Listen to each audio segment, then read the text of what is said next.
Bonjour, je m'appelle Gay Rassen et je voudrais présenter aujourd'hui les modes et les temps de verbe brièvement pour vous donner un petit aperçu de ce que nous allons faire dans notre cours de 413. Alors, allons-y. Et ça, c'est un bon exemple de l'impératif. OK. Il y a 7 modes en général.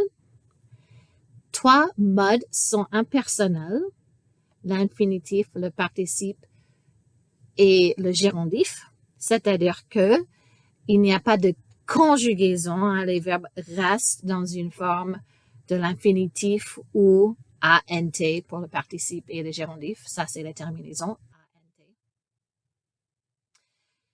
Pour les modes personnels, il y en a 4.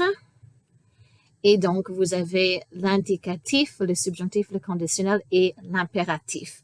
Ici, on dit que c'est personnel parce qu'il faut conjuguer les verbes. Je vais parler de chaque mode en plus grand détail maintenant. OK. Avant de faire cela, il ne faut pas oublier que chaque mode a plusieurs temps de verbe. Hein? Et donc, voilà, cette image peut vous aider pour les modes impersonnels, c'est-à-dire non conjugués.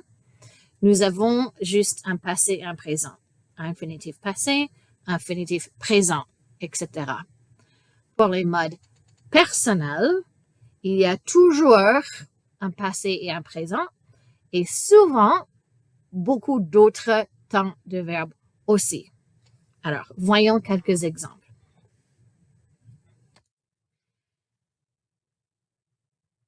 Ici, c'est la même information, mais présentée d'une manière un peu différente. Hein?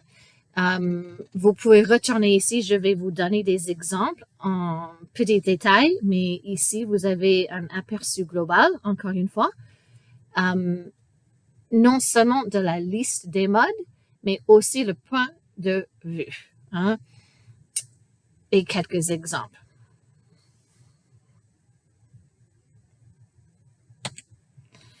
Alors, commençons avec l'indicatif, parce que c'est le mode de la réalité, les faits, hein, la vie de tous les jours. Nous passons la majorité de notre vie avec l'indicatif. Hein. Et j'aime cette image, c'est Joe Friday. Et il y a quelques films comme Dragnet, c'était une vedette de Dragnet en anglais, et il a dit juste des faits, madame. Hein. Donc ici, ce sont des faits. Et si jamais les personnes se demandent pourquoi ils n'avancent pas, c'est quelquefois parce que vous passez votre réalité avec l'indicatif. Ce qui s'est passé, ce qui va se passer, ce que vous faites actuellement. Hein? Vous n'utilisez pas les temps sophistiqués. Vous ne cherchez pas à discuter les concepts abstraits, hypothétiques, etc. Donc voilà. Indicatif, réalité. Et l'indicatif a plusieurs temps de verbe. Hein? Vous avez le présent, le futur proche, futur immédiat, futur antérieur, futur simple, passé récent, passé composé, imparfait plus que parfait. Je n'ai même pas mis le passé simple. Le passé simple, c'est ici. Hein? C'est le même moment que le passé composé, mais c'est un temps de verbe littéraire et historique. Donc, il faut maîtriser la conjugaison de tous ces temps de verbe. Et ça, c'est juste le mode indicatif. Pour l'impératif, c'est un deuxième mode personnel. C'est pour des ordres, des commandes. C'est le mode de l'ordre. Donc, écoutez-moi bien, le prof dit, ou la mère dit aux enfants, sois sage. Allons en France. Il y a un présent et un passé. Voilà. Le conditionnel, c'est le mode de l'irréel, le mode hypothétique. C'est aussi le mode de la politesse. Des conditions conditionnelles, il y a des conditions. Si je partais pour les Caraïbes, je pourrais aller à la plage tous les jours. Hein? Et une chose très intéressante pour moi, dans le monde francophone, quelquefois le conditionnel c'est utilisé dans le journalisme pour indiquer que ce n'est pas encore un fait. Ce n'est pas encore vérifié. En anglais, il faut dire reportedly, allegedly. Hein? Mais en français, ils peuvent mettre le verbe au conditionnel pour indiquer que ce n'est pas encore un fait. Et moi, je pense que ça, c'est très intéressant. Et donc, quand il y a un événement qui est en train de se passer et nous n'avons pas encore tous les détails, le conditionnel est souvent employé. Et n'oubliez pas que moi, je simplifie des choses un peu. Il y a des précisions qu'on pourrait faire, mais aperçu global, c'est notre objectif aujourd'hui. OK. Avec le monde hypothétique, souvent on utilise si et attention, avec si, il y a beaucoup de règles et je vais faire une autre vidéo à propos de si. Et il faut savoir si c'est si plus le présent, si plus imparfait, si plus que parfait. Si c'est si plus imparfait ou plus que parfait, c'est le conditionnel ou le passé du conditionnel selon la situation. Hein. Donc, juste attention que hypothétique n'est pas toujours conditionnel. Hein. Quelquefois, comme un autre, en fait, c'est marqué tout au début, je pense. Je ne sais pas si je vais pouvoir y arriver rapidement, mais souvent, les modes n'ont pas toujours un rapport si étroit avec le sens. Hein. Il y a toujours beaucoup d'exceptions en français, mais ce que je vous présente, c'est en général. Et vous pouvez utiliser cela comme une base fondamentale. Bon. Une autre façon de comprendre le conditionnel avec si c'est une hypothèse irréelle, le conditionnel, c'est le mode, de l'irréel. Si plus imparfait, conditionnel. Si c'est une hypothèse réelle, je vais le faire, c'est la réalité, c'est indicatif. Par exemple. Bon. Le subjonctif, c'est mon mode préféré. Quel est votre mode préféré? Vous pouvez écrire dans le chat.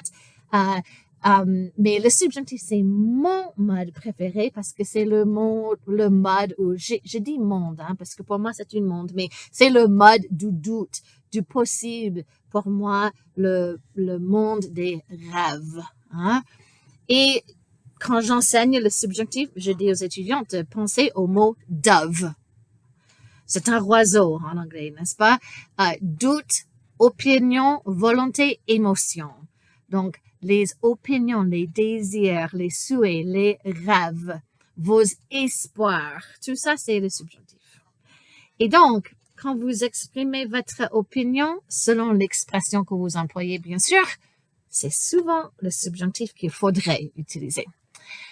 Il y a beaucoup de règles, beaucoup d'exceptions. Il faut avoir deux sujets différents. Le subjonctif se trouve normalement après le pronom relatif que, etc. Mais voilà, c'est le mode de l'amour, c'est le mode des rêves. Et voilà pourquoi je l'aime. Et c'est aussi joli de prononcer toutes les lettres. Mais la conjugaison, c'est pour une autre vidéo. Hein? Mais bon. Et pour le subjonctif, une autre diapositive a juste dit le présent et le passé. OK, oui, et il y a un présent et un passé, mais il y a aussi un imparfait et un plus que parfait du subjonctif. Bon. Alors, peut-être que cette vidéo, maintenant, après l'avoir regardée, vous voulez dire que vous allez juste vivre dans le présent et seulement utiliser le présent de l'indicatif, mais je sais que vous pouvez le faire. Et pour de l'aide, le site du Nouvel Observateur, Nouvel Obs, a les conjugaisons, un mot du jour. Aujourd'hui, le verbe du jour était joindre. Et vous pouvez consulter toutes les conjugaisons. Il y a aussi quelques exercices. Il y a aussi conjuguemos. Et il y a beaucoup d'activités pour tous les temps de verbe parmi les modes différents que vous pourriez faire. Et c'est amusant. Donc, c'est apprendre la conjugaison en s'amusant. Et donc, voilà, c'est quelque chose que j'aime beaucoup de ce site. Et il y a toujours Word Reference, un très bon dictionnaire, mais si vous cliquez, vous avez la conjugaison et vous pouvez aussi voir la conjugaison si vous cliquez ici sur Collins. Et donc, voilà, c'est quelques ressources pour vous aider à continuer votre perfectionnement de la langue française. Et n'oubliez pas que l'important, ce n'est pas d'aller vite, c'est juste d'aller jusqu'au bout. Hein? Alors, je vous souhaite une bonne continuation et du courage. Et pour mes étudiants, n'hésitez pas à me contacter avec toutes questions. Et alors, à la prochaine. Au revoir.